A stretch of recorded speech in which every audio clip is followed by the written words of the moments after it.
Alors notre projet, c'est d'instaurer ou d'installer plutôt une structure artistique en proposant des cours de peinture, des stages de marionnettes, des stages d'expression expression vocale, expression corporelle, d'organiser également un festival, des expositions, et puis on est ouvert à d'autres propositions artistiques. Donc nous sommes pour parler donc avec la commune d'Uriel, enfin la Comcom, pour des locaux sur Uriel. Et normalement, on devrait pouvoir démarrer donc en septembre. Alors dans un premier temps, on sera associatif. Et aussitôt qu'on lancera donc la machine, donc aussitôt que l'on pourra, on passera en SCOP. On voulait adopter un statut un peu plus professionnel à la fois, et puis où chacun a une part dans l'entreprise. Voilà, donc pour ça, la SCOP répondait bien à notre désir et à notre demande. Comme on veut un développement durable, et ça rentre bien dans ce cadre-là, donc on n'est pas là pour capitaliser, mais pour partager le travail, mais aussi notre savoir, et aussi développer dans le milieu rural des activités artistiques, et puis pourquoi pas d'autres choses.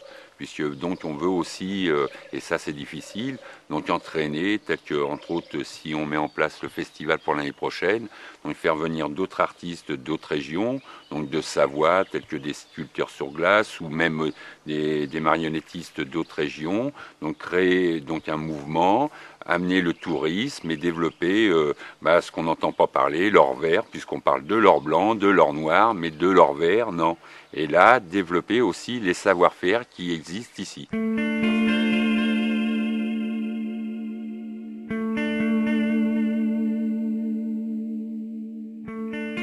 Je vais garder des chiens, donc deux particuliers, qui partent soit en vacances, soit en week-end, ou alors simplement pour la journée.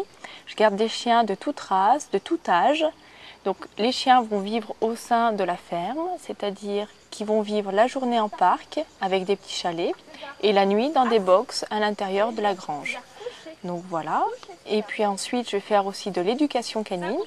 Donc soit en cours individuel avec des propriétaires qui ont des difficultés avec leurs chiens. Exemple des chiens fugueurs, des chiens aboyeurs, des chiens destructeurs. Et aussi, je vais proposer de l'éducation en séance collective. Donc, je vais rassembler 5 propriétaires de chiens avec leurs chiens et on va apprendre tous les ordres de base et vivre en collectivité. Donc, faire vivre un peu un Yorkshire avec un Rottweiler, par exemple. Au départ, je voulais me mettre en micro-entreprise et puis avec la boutique de gestion, on s'est aperçu que j'allais vite dépasser le chiffre d'affaires.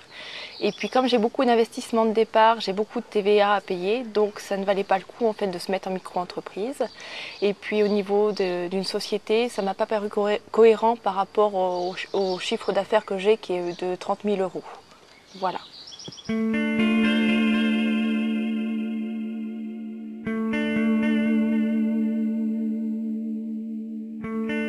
Je suis artisan taxi.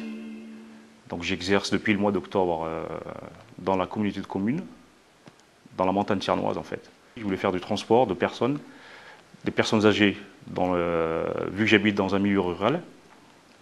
Et les gens, ils n'ont pas vraiment les moyens de se déplacer, il n'y a rien justement pour pouvoir les amener à tel ou tel endroit. Donc le hasard a bien fait les choses, puisque le fait de se présenter à la formation, ça m'a permis de concrétiser un peu ce que je voulais faire. J'ai eu l'appui de la DRET pour m'aider à concrétiser le projet, donc c'est-à-dire à monter les dossiers pour pouvoir obtenir le crédit, parce qu'étant donné que j'étais RMiste, alors pour avoir un prêt auprès d'une banque, c'est pas évident. Donc le seul moyen, c'était de faire une demande auprès de l'ADI et de l'EDEN. Ça a été fait. J'ai eu une subvention également de la Fondation Follereau. Et j'ai démarré. En fait. Bon, ça paraît très simple comme ça, mais c'était quand même assez difficile. En ce qui concerne le transport, donc il y a du transport pur, comme on appelle ça, pur taxi, c'est-à-dire pour une course ou pour n'importe en tant que privé. Il y a du VSL, du transport de personnes malades, donc pour les analyses, pour les dialyses, pour les radios, pour tout ce qui est consultation. Je travaille avec les maisons de retraite qui font appel à moi de temps en temps. J'ai fait également une demande auprès des assurances pour les assistances. Vous savez, quand on tombe en panne de véhicule, vous avez un dépanneur, un garagiste qui récupère la voiture. Et après, il faut transporter la personne soit à la gare, soit à l'aéroport, soit chez lui. Donc j'ai travaillé avec eux 3 fois. Les démarches que j'ai faites également auprès de la gare SNCF. Donc quand il y a des problèmes de retard, des choses comme ça, donc il faut acheminer les personnes chez eux. Je suis arrivé à un âge où 45 ans c'est trop vieux hein, pour certaines entreprises. Ou alors c'est l'âge, ou alors c'est les qualifications. Donc à partir de là, je me suis dit pourquoi pas, tout simplement.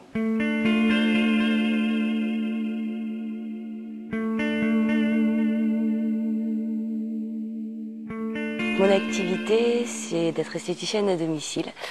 Donc je suis esthéticienne salariée quand même en institut toujours en mi-temps. Et à côté, depuis 1 an, je fais de l'esthétique à domicile vers chez moi, donc les alentours de Bailly quoi en fait. Et puis je vais aussi un petit peu dans un salon de coiffure, proposer mes prestations et l'un dans l'autre. Voilà quoi, j'ai mon petit bout de chemin depuis ce temps. À domicile surtout, chez les gens. Je me déplace chez la personne en fait. Donc après je propose toutes les prestations d'institut en fait, hein, donc les soins du corps, relaxants, sculptants, etc. Les soins du visage, les épilations, beauté des pieds, manucure, enfin un petit peu un panel de tout ce qu'on trouve en institut en fait, hein. Je peux proposer la même chose. Bon, j'ai toujours voulu un petit peu être à mon compte en fait, travailler pour moi. Et puis après mon cursus, j'ai travaillé 2 ans, un petit peu plus de 2 ans en institut parfumerie. Et j'ai cherché après du travail un petit peu pour me rapprocher parce que j'étais loin. Et il s'est trouvé que j'ai trouvé un mi-temps en fait sur Varennes. Et donc à partir de là, j'ai cherché quand même à faire autre chose, enfin à travailler un peu plus parce qu'à mi-temps c'était pas suffisant. Donc j'ai plus ou moins développé l'idée de l'esthétique à domicile à partir de là et je me suis dit que ça serait un bon compromis quoi, pour me permettre de continuer mon emploi salarié, d'avoir quelque chose de sûr et puis de développer une activité par moi-même. Et en même temps, comme j'étais en contact avec la mission locale, c'est la mission locale qui m'a un petit peu ouvert les portes, qui m'a parlé de l'école d'entrepreneuriat en fait. Hein. Et du coup, ça a fait l'occasion de me lancer là-dedans en fait, voilà, tout simplement.